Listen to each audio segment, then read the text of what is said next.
او منګه تاسو دا ماشوم راولېږو د ماسپښین نه د مازدیګره پورې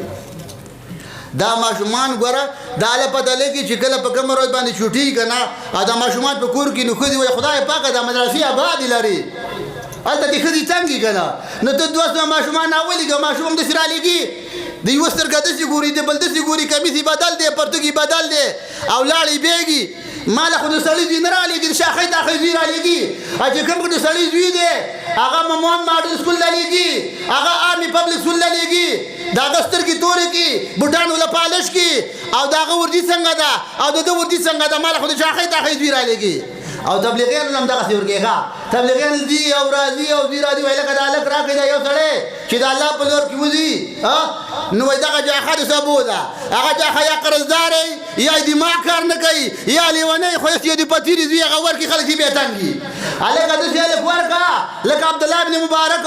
داسې هلک ورکړه لکه امام بخاري داسې هلک ورکړه لکه امام محمد د امام محمد یو کتاب پیرنګي وکړه کله چې وکړه نو هغه ولیکل هذا محمدکم صغیر فکیف یکون محمدکم کبیرا ویل دا هغه وړوکی محمد دی دا کتاب یې لیکلی دی او غلی محمد چاند سے تشبیح دینا یہ کہا انصاف ہے چاند کی مپرچائیا حضرت کا چہرہ صاحب ہے نو قرآن لچور کے هغه ماشوم ورکړه چې د هغه ذهن برابري هسې جاښه مه ورکوه چې خلک